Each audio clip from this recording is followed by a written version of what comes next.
Cold water would be soap for me. Oh. The sheet, the shoulder.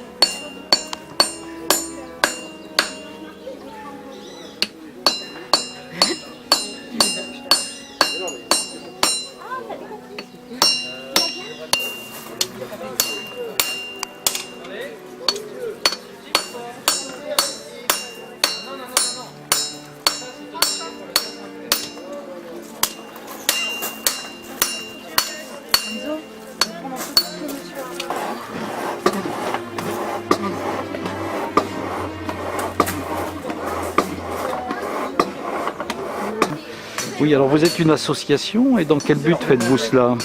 En fait, on fait ça dans un but culturel, avant tout. Alors d'où viennent les Vikings aujourd'hui? Alors, aujourd'hui, de nulle part, mais à l'époque, À l'époque, pardon. à l'époque, ils venaient, pour la partie qui sont arrivés en Normandie, ils venaient du Danemark et de Norvège. Ce que l'on sait, c'est qu'il y a une partie qui avait un problème de démographie, une grosse démographie, mais il y a une autre partie qui n'avait pas du tout de problème de démographie. Donc le Danemark et la Norvège étaient très différents de ce point de vue-là. Donc on avait pensé que la démographie, le problème démographique avait poussé à l'épopée viking. On a pensé aussi que c'était le but, un but commercial, ce qu'on a vu avec les Varegs dans l'Est, donc ce qui est autre chose. Et puis il y a aussi une autre raison tout simplement, c'est qu'ils ont appris qu'il y avait des terres qui étaient riches, qui étaient peu défendues. Et ma foi, eux ils savaient se battre. Et est-ce que c'était un peuple guerrier avant tout et dans quelles conditions ils abordaient les nouvelles contrées qu'ils envahissaient? Est-ce que c'était pacifique ou est-ce que c'était plutôt d'ordre guerrier? C'était musclé. Il leur est arrivé en fait de faire du commerce, c'est vrai, ils ont établi parfois des comptoirs commerciaux avec dans certains pays, mais rapidement en fait, quand ils arrivaient quelque part, généralement ils essayaient d'abord de piller. Quand ils avaient commencé à bien piller, les gens fuyaient un peu la contrée. Ensuite ils commençaient à s'établir sur la contrée, et à partir de ce moment-là, ça devenait une terre danoise en fait, et s'installer. Alors cette armure pèse 17 kg et servait donc à se protéger.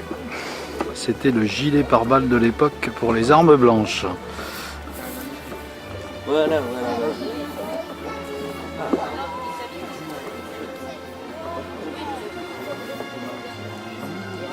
Et là, je sais pas, il y a 5 ans.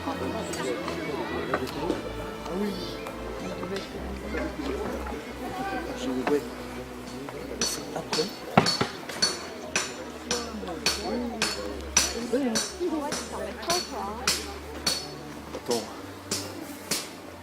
ça fait des gardes. Non?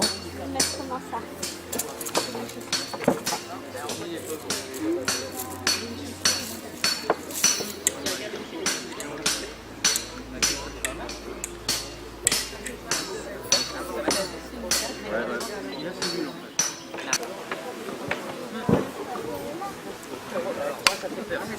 Ça impressionne.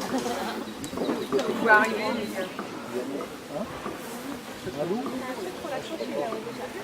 Ouais, mais ça tient pas en fait.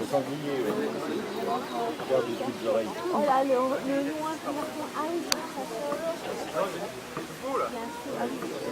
Il est petit en fait. Avec le casque, ça tient mieux. Si tu pouvais être accroché par exemple.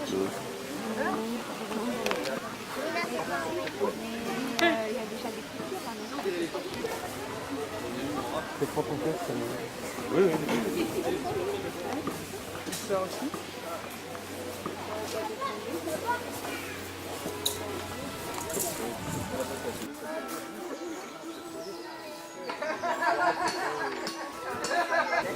Alors est-ce que vous faites partie d'une hiérarchie guerrière?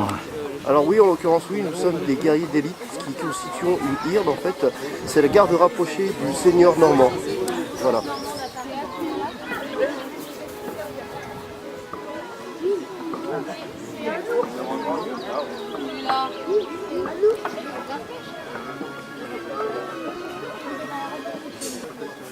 Vous n'avez pas tes mains? T'avais pas tes mains devant la photo, tu veux allez, Marco, voilà. Attention.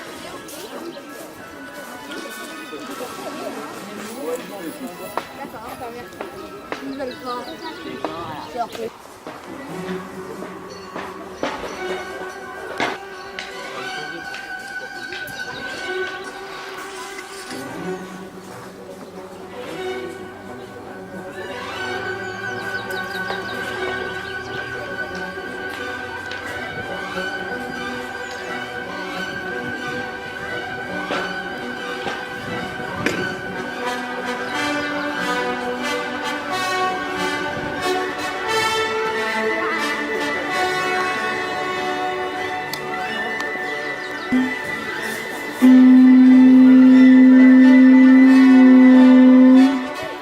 L'âge danoise, normalement, c'est pas fait pour le duel. L'objectif, normalement, on est en combat de ligne. Tous les deux, vous le mettez à côté de moi. Bien. Prends qui se met à côté. L'objectif, en fait, normalement, les guerriers se battent en mur de bouclier. Un mur de bouclier, bah, l'idée, c'est que, en se chevauchant comme ça, ils sont quand même normalement protégés. Ici, on a plus ou moins les mêmes armes. Notre objectif avec la hache danoise, ce n'est pas de tuer l'adversaire directement, c'est de crocheter son bouclier et que mon ami, ici, en profite pour le tuer.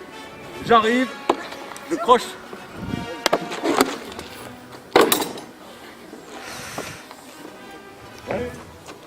C'est extrêmement violent. Donc, on n'est pas obligé seulement de crocheter le bouclier.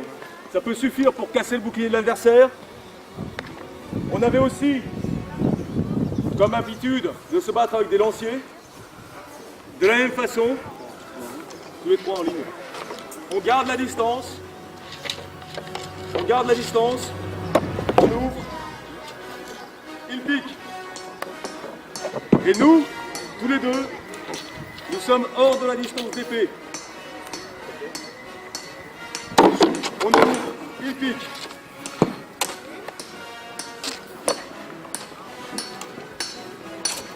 Du Xe siècle. Au Xe siècle, c'est encore les Carolingiens. Les Capétiens, etc., ça arrive vers 987 exactement, avec l'avènement de Capet. Vous avez ici un guerrier carolingien. Ici, vous avez deux traîtres vikings. Le guerrier viking, vous n'avez pas de casque à cornes. On est désolé, les cornes ne servaient à boire ou à faire du bruit. Le guerrier viking, il se battait quand il était riche avec ce qu'on appelle un casque à lunettes. Le casque à lunettes, souvent il était maillé, totalement maillé, ce qui rajoutait à l'effet impressionnant, en plus d'ajouter la protection. Le casque à lunettes se retrouvait aussi chez les Frisons, et donc aussi chez les Carolingiens. Plus tard, comme c'était compliqué à faire, on a simplifié les choses et on n'a plus laissé qu'un simple casque avec un nasal, pour retrouver aussi pour les guerriers un petit peu moins riches.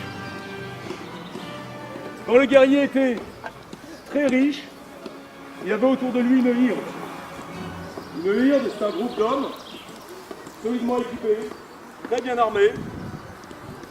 Ici, nous sommes à Grato. To, ça veut dire ferme, en fait, en vieux norrois. Donc on peut supposer qu'ici, on était sur la ferme de granit.